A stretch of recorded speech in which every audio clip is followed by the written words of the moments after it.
Nessa aula, galera, que será equivalente à aula 6, nós vamos tratar de um item que sempre causa muito problema, que sempre causa muita confusão, que é o item que sempre, na hora que você pega nos manuais, as pessoas dão aquela enrolada e não dizem exatamente o que você necessita fazer. Como aqui a nossa premissa básica é que você não tenha enrolação, então na aula de hoje eu vou te mostrar quais são os pontos principais para que você consiga se dar bem na argumentação. Vai mostrar se você tem capacidade suficiente de esclarecer os seus pontos de vista, ou seja, como você explica o seu ponto de vista dentro da redação. Senhoras e senhores, lhes digo que esse item é o item mais difícil para o examinador. Por quê? Porque esse item é o mais difícil de ser julgado. E por que ele é o mais difícil de ser julgado? Porque ele depende de outros itens. E o examinador, ele não pode ficar julgando um item de acordo com o outro. Então nós vimos na aula que falava do item de citação, que é importante você trazer para o seu texto elementos fora. Por isso daí a importância de você decorar uma lista de citações para que você tenha ao seu alcance, ao seu dispor, uma lista grande, uma variação, uma gama de base científica, de base teórica, para você trazer fora daquilo que o texto te dá. Dentro do texto ali, às vezes eles vão te trazer, dentro do texto base, alguns dados estatísticos, eles vão te trazer alguns números, alguma referência histórica, etc. Você não pode utilizá-la se você quiser aumentar a nota. Se você quiser aumentar a nota, recomendo que você use apenas e tão somente aqueles númerozinhos estatísticos que tem lá, não sei quantos milhões de brasileiros sofrem de tal coisa, são alijados da sociedade, blá blá blá. Use apenas aqueles dados estatísticos. Fora isso, você vai trazer aqueles elementos de citação que a gente trabalhou,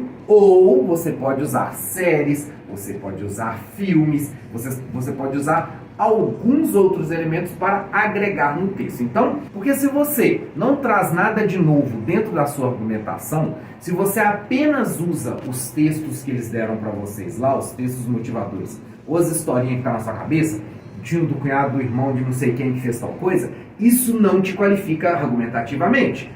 Porque uma das coisas que convence as pessoas, uma das ferramentas de argumentação é você ter outras pessoas que falaram, que é o que a gente chama daquela qualificação, vamos dizer assim, a fonte. Qual que é a fonte? De onde que você tirou tal coisa? Então, quando você cita um outro elemento, isso dá força para a sua argumentação, senhoras e senhores, ok? Então, na argumentação, você precisa trazer esses outros elementos. E aqui eu coloquei 3 pontos que são os principais pontos que tem a problemática dentro da sua argumentação. O primeiro deles, senhoras e senhores, é a tal da ponta solta. O que é a ponta solta? A ponta solta é o seguinte: você começou ali a falar sobre no seu texto, qualquer que seja o tema, aí você vai lá e fala que esse é um problema de lei. Você diz assim, olha, está acontecendo tal coisa porque não tem lei para resolver tal problema. Tá, você foi e colocou aquilo ali. Quando o seu texto está terminando, chega lá embaixo, você conclui a sua redação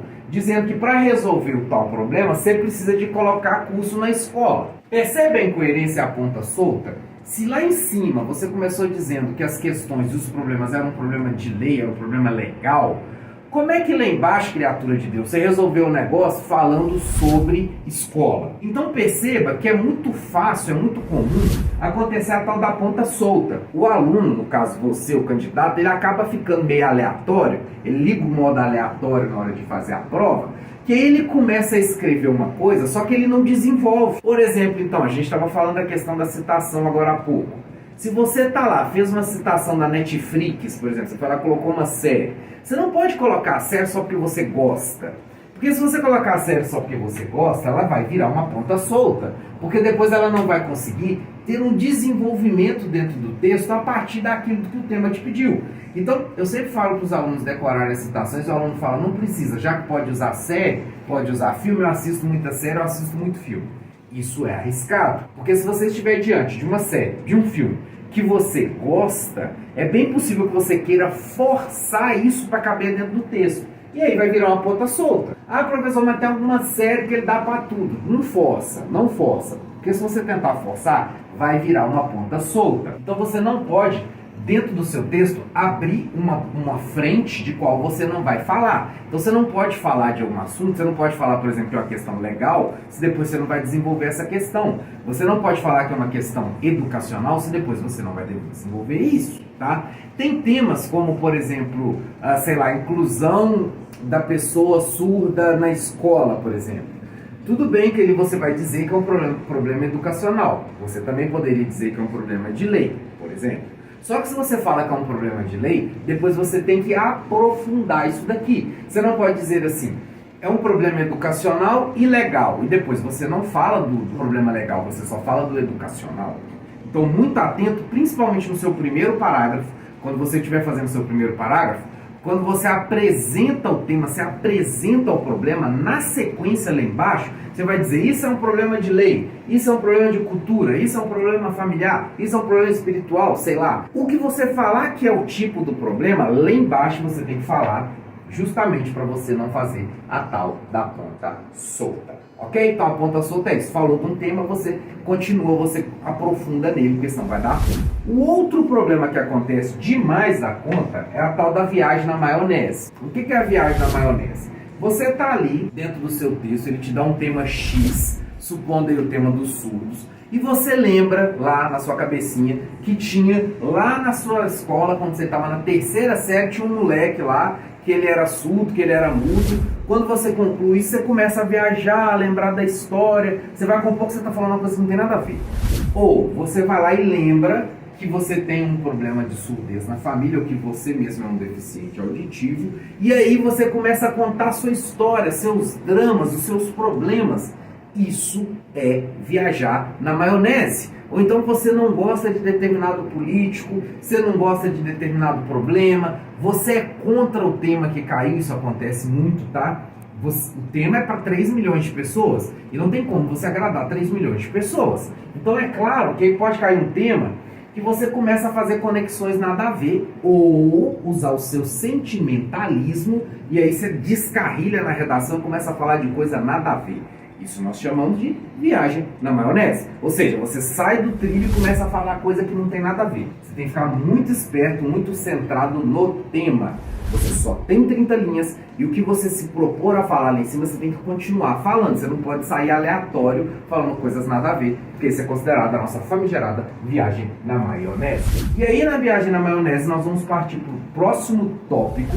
Esse próximo tópico é o relacionado à exemplificação. Galera, na hora de exemplificar o texto na sua redação, você tem que ficar muito esperto, tá? Primeiro por causa disso que eu falei, de você acabar usando um tema nada a ver só porque você gosta. E o outro risco é se você começar a falar de um tema simplesmente porque foi ali dentro daquela lista de citação que eu falei para você decorar. As exemplificações, elas podem e devem, são necessárias, você só vai pontuar se você usar as exemplificações. Só que essas exemplificações, os exemplos, eles têm níveis. Quais são os níveis? Se você usa um exemplo pessoal, Joãozinho da padaria, ele sofreu esse preconceito de ele ser surdo-mudo na escola, aí a escola não tinha lá ninguém que falava em Libras. É o Joãozinho da padaria, é um exemplo cotidiano. A gente fala que é um exemplo banal, que é o exemplo do dia a dia. Esse exemplo do Joãozinho da padaria, ele não vai te qualificar para você ganhar mais pontos. Por quê? Porque quando você usa um exemplo do dia a dia, um exemplo do cotidiano, ele é considerado um exemplo de baixa qualidade. Fiquem espertos também para que o exemplo tenha a ver. Nesse caso específico, quando teve a prova tratava sobre os surdos e os mudos, teve gente lá que falou que era necessário que a escola colocasse rampa. Aí você pensa, o negócio era sobre surdo-mudo, e a pessoa está pedindo rampa. Por que isso acontece? Por comparação. A pessoa viu lá, deficiente auditivo. Deficiente precisa de rampa, precisa de acessibilidade na escola. É um misto de exemplo maluco com viagem na maionese.